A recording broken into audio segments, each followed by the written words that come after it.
Hello everyone and welcome to Journey with the Kellers. My name is Amanda Keller and today we are in the Keller kitchen. So today we are going to be making something from the Dark Rye and Honey Cake cookbook, which is basically a Belgian cookbook.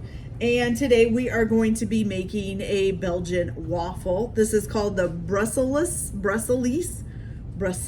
I'm not sure how you say that, and it's from the 19th century. Okay, so this is actually a pretty simple recipe. One of the things that you are going to need to do is separate out 4 eggs.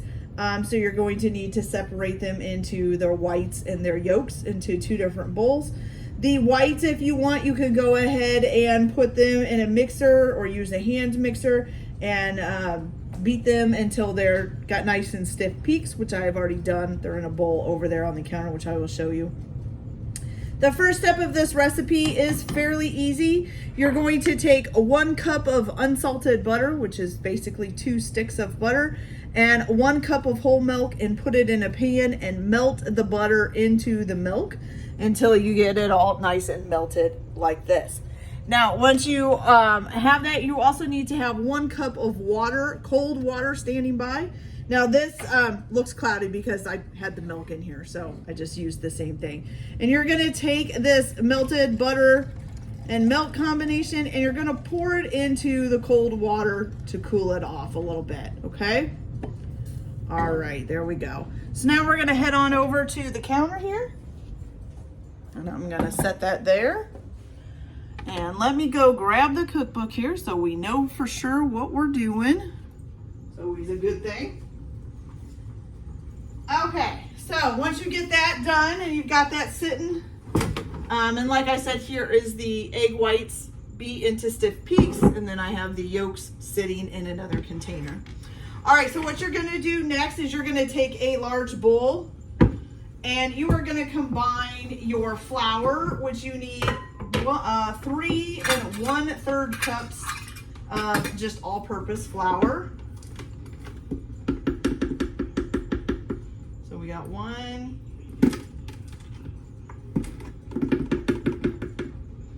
we got 2,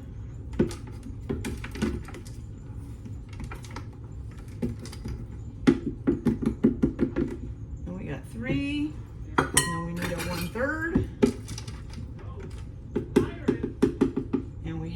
A 1/3, okay?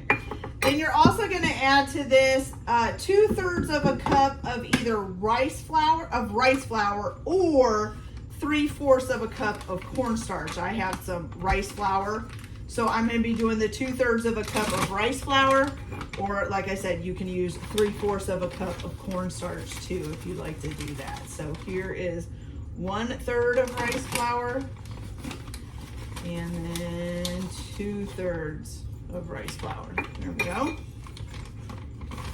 Then you're also going to add some salt to this, which you just need 1 teaspoon of salt.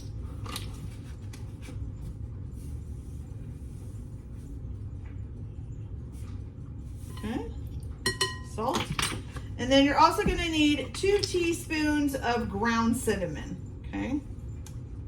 And you can do this, I'm doing this in a bowl, just a regular bowl. You can do this with a mixer if you would like as well, either a stand mixer or a hand mixer, whichever one you want to do. Okay, 2 teaspoons of cinnamon. Okay, so you're just gonna combine that all together.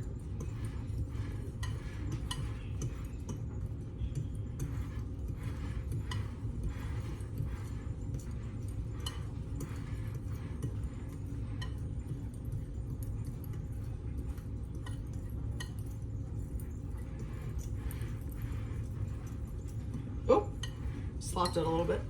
Okay. Now, once you get it all combined together, of course, it doesn't look like much. You might see a little bit of cinnamon mixture in there. It just basically looks like flour mixed up. Okay, so now you are going to take and make a well in the center. So basically just make a little bit of a hole. Make sure it doesn't go all the way through to the bottom. And you are going to dump your egg yolks, your 4 egg yolks in there.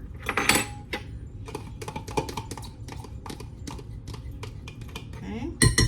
And also about half of your milk mixture, milk and butter mixture, okay? So So this is, how much is in here? Okay.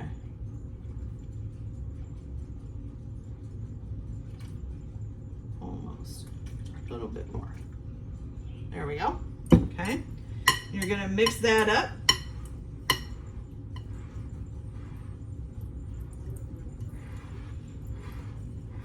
You want to make sure you get that completely mixed up before you add the other half.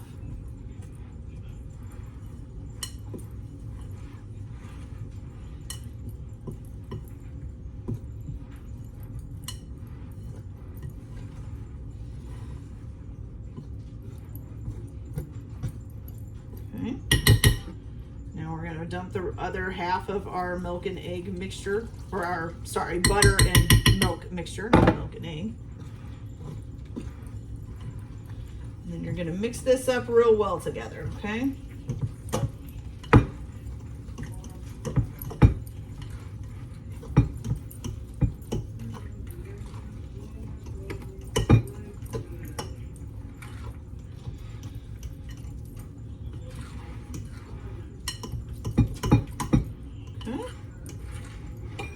Looks good.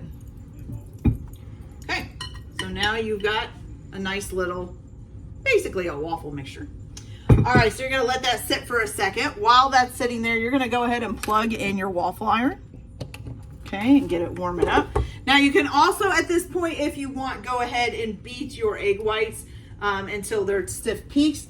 So that's up to you if you wanna do it beforehand or if you want to do it while you're waiting for your waffle iron to heat up. I do mine beforehand just because, I don't know, it seemed easier at the time, I guess. Okay, so now you're gonna go ahead and it says to whisk in your egg white. So let me get a whisk here.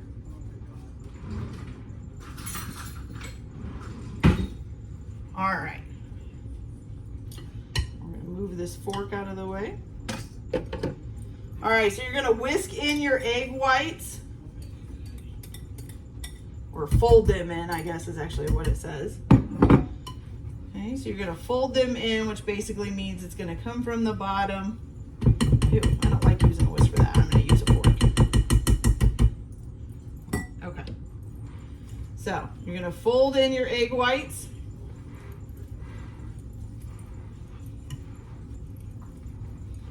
You're supposed to do basically large, gentle movements coming from the outside in and folding them down into the batter. You want to make sure you're keeping as much air as possible in the egg whites as you can. It's what makes the batter nice and floofy. Always like a floofy waffle batter. Okay.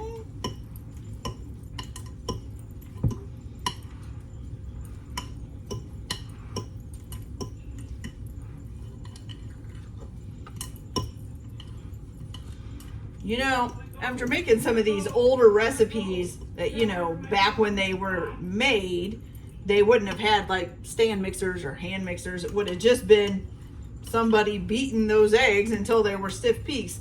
Imagine the muscles they must have had on their arms. Woo. All right, here we go. So that looks pretty good. Mixed in there. Okay. So once you're done, you get a nice kind of floofy looking batter, which is exactly what you want, okay? So let me move these dirty dishes out of the way, and my waffle iron is heated up, so that's excellent. All right, you guys, so once your waffle iron is heated up, now it's up to you. Mine is a non-stick waffle iron, so I don't have to grease it, and I'm not going to this time. I'm gonna try it without. But if you don't have a non-stick one, definitely use butter or lard or something to grease it, okay? So for this part, depending on what size your waffle iron is going to depend on how much batter you use. I have this smaller waffle iron. It's not very big. I usually put about a half a cup in there. That usually makes it so it doesn't run over.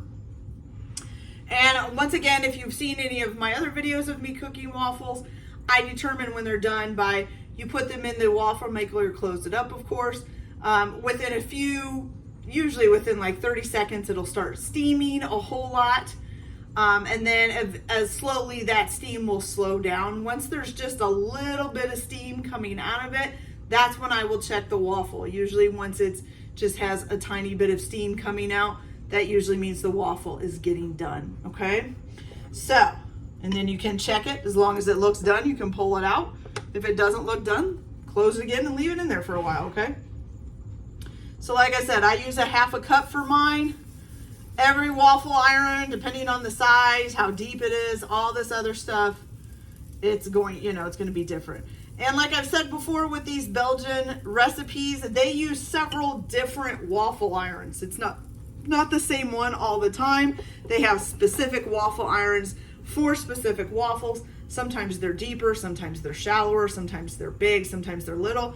So it's going to be totally different for us here in the United States because we don't sell like multiple different waffle irons on one waffle. It's just basically a waffle iron. That's it.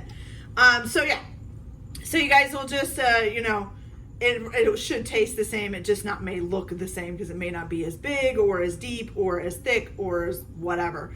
But yeah, so I'm going to go ahead and get this cooking. As you can see, I've put the batter in. It hasn't started steaming yet. It should here in just a few minutes.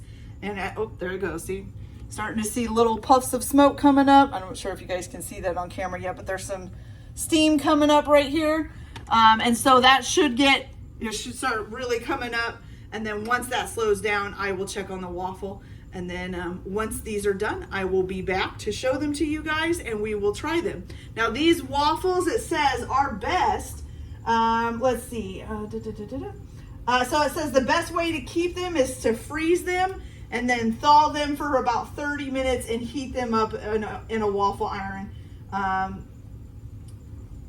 It says if you keep them in an airtight container, they will still be good the next day when reheated. But if you're going to keep them for a long term, it's best to freeze them, okay? All right, so you guys, I will be back and we'll see how these turned out and we'll taste them and see how they taste. I'll be back in a little bit.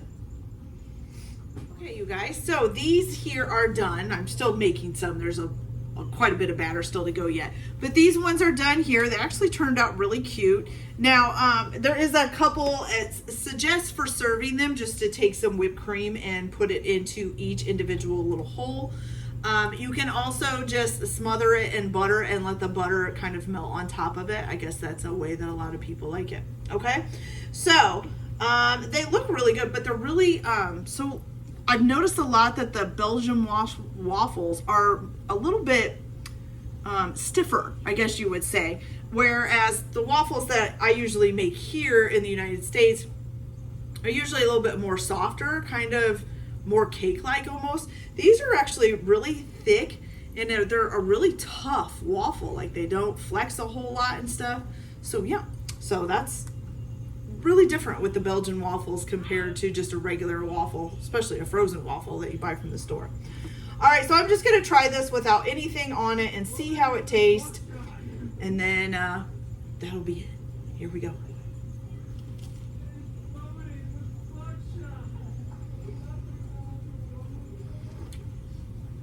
Okay. So they taste just like a waffle pretty much to me. I think a lot of times I don't really taste that much of a difference between the different waffles. The one thing that I notice is like texture or thickness or things like that. But it's really good. It's a pretty thick waffle and I really like it. So you put some stuff on it, put some maple syrup on it, some peanut butter, whatever you usually put on your waffles. Tastes fantastic. All right, you guys, so that's it for this recipe. I hope you liked it. Like and subscribe if you like, or don't if you don't. Everyone have a good day. Enjoy your cooking. Keep your kitchen messy, and we'll see you later. Bye.